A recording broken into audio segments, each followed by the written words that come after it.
Buongiorno amici, di nuovo qui sul nostro canale. Oggi un pranzo con i fiocchi. Faremo un pranzo praticamente una cosa sola, famo però una botta di calorie, per cui faremo primo, secondo, terzo, contorno e forse pure dolce. Ma voi non sapete che cosa andremo a fare, perché sono stato allora mi sono stufato da sud, sono andato a nord, sono andato a Milano e un amico mi fa: vieni qua, te porto io con un cuoco eccezionale. Siamo andati fino in Valtellina e alla fine mi hanno portato in una trattoria dove c'era un suo amico cuoco, appunto, che si tramanda sta tradizione di fare i famosissimi pizzoccheri. Oggi faremo i pizzoccheri, ma i pizzoccheri, attenzione, la prima cosa che mi ha detto: non so i tipi di pasta, è tutto tutto il piatto si chiama pizzoccheri, quindi sto misto di non lo so, comunque è fatto a base di grano saraceno. Il grano saraceno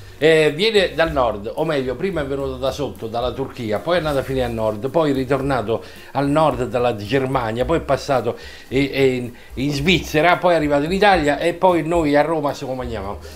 Quindi adesso vi insegnerò questa ricetta bellissima. Andiamo a vedere gli ingredienti, sono 4, sono facilissimi e si fanno in mezz'ora. Quindi è una ricetta eccezionale, ci mangia tutta la famiglia, tutto quanto, e fate un piatto solo e state a posto. Grano saraceno è un grano che vi dicevo prima, viene dal nord, più o meno dai tedeschi, ed era chiamato, siccome era un grano differente dal nostro grano che conosciamo, dalla nostra farina che conosciamo, veniva chiamato il grano dei pagani. Quindi da lì pagani è diventato dai saraceni, perché i pagani sono i non cristiani praticamente, e quindi poi l'hanno chiamato saraceno per quelli che hanno invaso da sotto, che sono arrivati, che erano chiaramente non cristiani, e quindi è diventato il grano saraceno. Tutto qua. È un grano eccezionale, di chicchi veramente antichi, stiamo a parlare del Medioevo, prima del Medioevo, senza glutine, quindi che ve lo dica fa? Non c'è glutine, lo possono mangiare tutti e si digerisce in una maniera eccezionale. Allora andiamo a vedere gli ingredienti. Allora, chiaramente ci vogliono ricetta per 4 persone, però è in pranzo, per cui mangiate questo e poi basta. Allora, grano saraceno, 4 etti di farina di grano saraceno, bellissima, buonissima, un pochettino nera, poi la mischiate con un etto e qualcosa di farina 00, poi vediamo come, adesso andiamo a vederlo. Ci vorranno circa 500 grammi di patate, che io ho già sbucciato e messo nell'acqua, se no si anneriscono, e quindi le mettiamo da parte con un pochettino, con un goccio di limone. Poi ci vogliono 5-6 agli, però non vanno mangiati, servono soltanto per dare sapore, poi vediamo come. Poi 270 grammi di acqua normale, come vi pare, grana padano, circa quello che vi pare, QB, a Roma sarebbe QF quando finisce, per cui ci mettiamo tutto perché è talmente buono, per cui grana padano ci mettete quello che vi piace.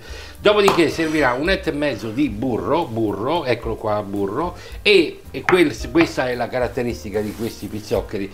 Ci vorrebbe il formaggio casera. Formaggio casera è un misto tra Emmental e altre cose. Io qui a Roma non l'ho trovato il casera, però mi ha detto: guarda che questo è paro al casera, quindi trovate un tipo di formaggio tipo l'Emmental che poi si scioglie, quindi andate da uno che è esperto, insomma, il vostro spacciatore di formaggi, e gli chiedete qual è il formaggio che più o meno si avvicina al casera. Ci vogliono 2 etti di casera. Allora, come vedete, per prima cosa ho tagliato le patate, se no si anneriscono, quindi le metto a cuocere. Le ho tagliate molto piccoli, molto fini, perché praticamente sopra mangiano tonnellate di patate, per cui ci mettono i tocchi così, e quindi nella pasta poi a me non mi piace, insomma, io la patata che metto nella pasta deve essere una patata che c'è ma non c'è, nel senso che c'è ma non si vede, per cui si deve quasi di sfaldare quando viene messa in bocca. Quindi le taglio molto piccole, eccole qua, non so se si vede, sì, più o meno, eccole qua, molto piccole, e intanto le mettiamo a bollire, a cuocere. Quindi Allora, a questo momento andiamo a fare la nostra pasta, l'impasto. Mischiamo la farina 00 dentro la nostra grano saraceno. Aggiungiamo l'acqua un po' alla volta e mischiamo. Ci mettiamo anche un pochettino di sale, La lavoriamo un po' nel nostro contenitore e poi la rovesciamo su un piano. È una farina un po' particolare, per cui se avete problemi a farla assemblare, come vedete sembra di lavorare con la fuliggine, con il carbone, ci aggiungete un altro po' di acqua, dipende dalla farina che trovate.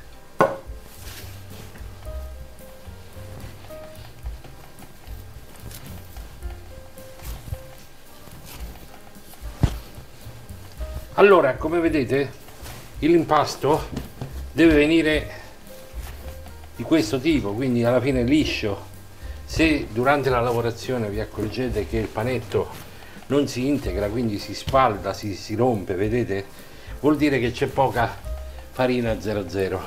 Potete aggiungere anche un po' di farina 00 per permettere all'impasto di, come dire, arrotolarsi, insomma, che non si rompa, perché se continuate a impastare invece il panetto si sfalda, vuol dire che non c'è la coesione con la farina 00, quindi ne aggiungete un po' insieme ad altra acqua, chiaramente. Allora signori, passiamo alla verza. Intanto le patate si stanno a cuocere, sono circa 7-8 minuti. Ricominciamo da capo. I minuti che io vi dico non ve li posso dire, perché se comprate le patate da Vezzano ci vogliono 15 minuti, se comprate le patate dell'Etiopia ci vogliono 3 minuti. Quindi i minuti dovete andare lì e assaggiare. Quando sono cotte e cacciate, quindi è inutile di cuocete per 8 minuti le patate, non è vero, quelle 8 minuti mi tirano fuori una pietra, quindi devo aspettare e regolarmi, quindi i minuti lasciate perdere. Adesso ci occupiamo della verza. La verza la tagliamo, questo è 800 grammi, quindi non ci serve tutta questa. La tagliamo a metà, cerchiamo di liberare di tutte le coste più grandi e lasciamo soltanto le foglie. A questo punto tagliamo a striscioline, tipo le nostre fettuccine che faremo dopo, di circa 2 cm, così.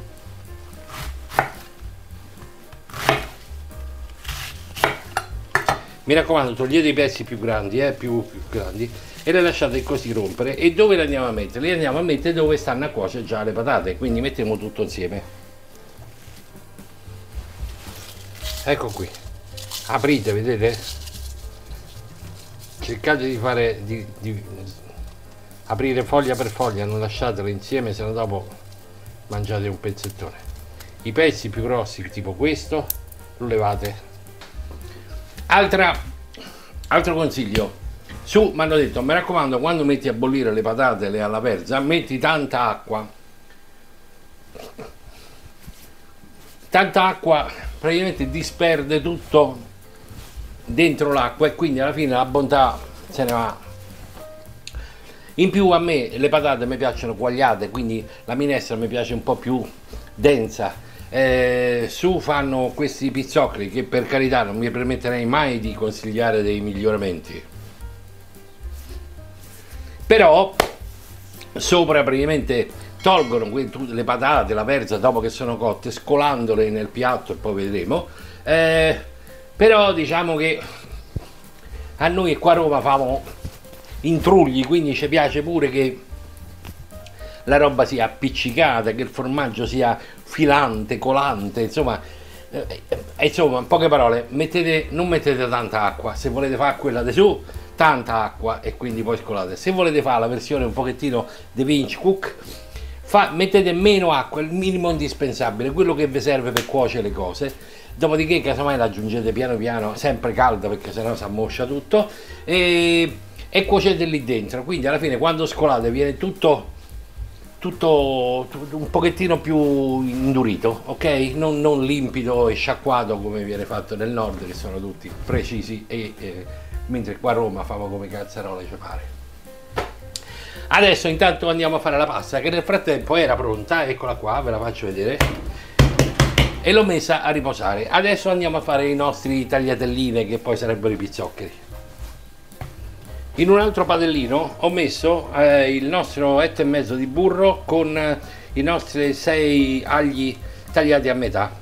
Piano piano, leggermente lasciate dentro gli agli, poi più tardi, quando si è sciolto tutto il burro, gli agli li togliamo, però lasciamo per il momento rosolare gli agli insieme al burro. La verza l'abbiamo messa, le patate stanno a cuocere, a questo punto andiamo a fare la pasta.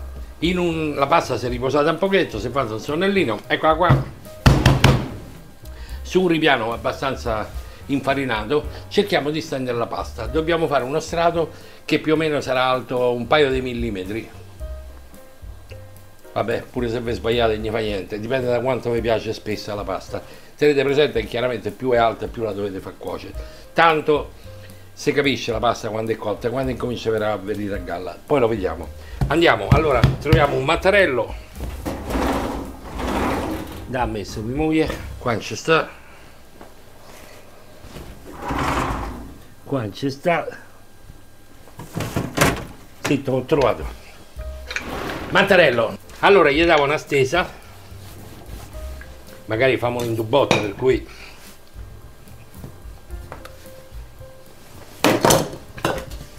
gli ridiamo una giustata, perché magari la pasta sia un po' seccata, quindi gli ridiamo prima che la stendete, ridategli una giustatina. Mi raccomando, la pasta deve essere abbastanza elastica, non si deve sfaldare, se no poi mangiamo i pezzettini di pasta, non le tagliatelle. Mi raccomando, aiutatevi con la farina, perché sennò vi si incolla tutto, Nel momento in cui avete fatto delle striscioline di questo genere qua, ritagliate i pezzettini come vi pare, trovatevi un vassoio con un po' di farina, perché sennò si incolla tutto, e andiamo a preparare le nostre tagliatelline, tagliate un po' per strano, come ci può apparire. Vedete un po' così come viene, vedete, sono un po', come chiamarle, insomma, tagliate come vi pare, ok? Sono un po' buline, come si dice a Roma, su direbbero in un'altra maniera, noi a Roma siamo, ecco qua, sono tagliatelle burine, rozze, perché vulgaris, un po' di latina ci fa sempre bene. Non vi preoccupate se viene una tagliatella un po' rozza, un po' strana, un po', diciamo che vanno fatti dei pezzettini di pasta, poi se volete fare tipo i maltagliati va bene uguale, insomma, tanto l'importante è mangiare, che ci frega a noi, basta che si mangia. Quindi non è che dovete fare le tagliatelle della nonna, quelle tutte precise, a noi non ci vengono quelle precise, perché noi abbiamo solo un interesse: alimentarci. Ecco qua, i nostri pizzoccheri sono finiti. No, la nostra pasta è finita, è venuta un po' strana, un po' tutta, ma noi che ci frega, non è che dobbiamo fare ricette per far vedere che siamo belli e bravi a tagliare dritto, noi facciamo ricette buone, dopodiché andiamo a cucinarle. Tagliamo il nostro formaggio, la casera o quel che avete trovato, a tocchettini piccolini, mi raccomando. Vi consiglierei di tagliarli piccolini, a dadini piccoli, perché si devono sciogliere col caldo, per cui se avete preso un formaggio che proprio non è la casera, che si scioglie, si liquefa, magari poi avete problemi perché mangiate i pezzi di formaggio, quindi tagliateli più piccoli che riuscite a farli.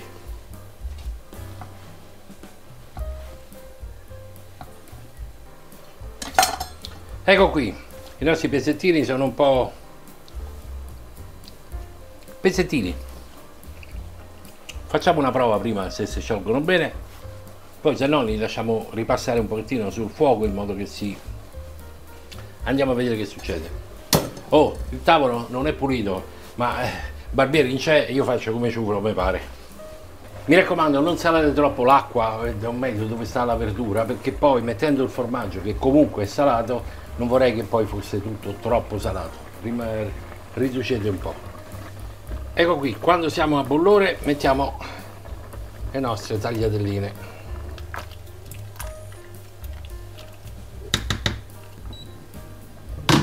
Allora, i nostri pizzoccheri devono bollire diciamo bollire 8-10 minuti, regolatevi, provateli e vedete quando sono cotti. Allora togliamo gli agli dal nostro burro che si sono ben appassiti, poi se qualcuno vuole se li può pure mangiare gli agli, non è che c'è una regola. In una padella a scaldare aggiungiamo un po' del nostro burro e cominciamo a scolarci i nostri pizzoccheri. Come vedete cerchiamo di scolare il più possibile, altrimenti man mano che scoliamo aggiungiamo il nostro formaggio tagliato a dadini. Vedete che il formaggio si sta cominciando a sciogliere. Man mano che si scioglie il formaggio aggiungiamo dell'altro burro e il nostro grana. La nostra ricetta è finita, andiamo a impiattare, ci salutiamo, una foto e mangiamo. Come vedete in questa ricetta Vince Cook non ha messo niente di erbette, di altre cose, perché la ricetta è veramente buona. Tutt'al più un pochettino di pepe che sicuramente è anche nella ricetta. Ecco qui signori, i nostri pizzoccheri sono pronti.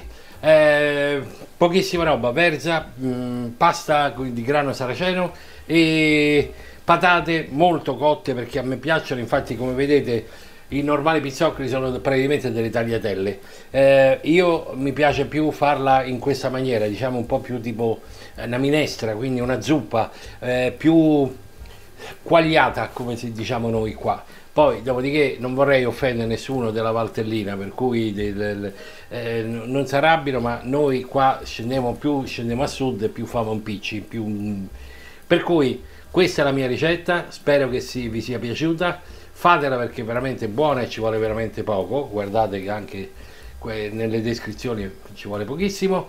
Mangiatela, festeggiamo la Valtellina. Buone cose, mi raccomando, mettete qualche like perché sicuramente vi piace questa cosa qua, per cui che vi costa, mettete qualche like e ci vediamo alla prossima.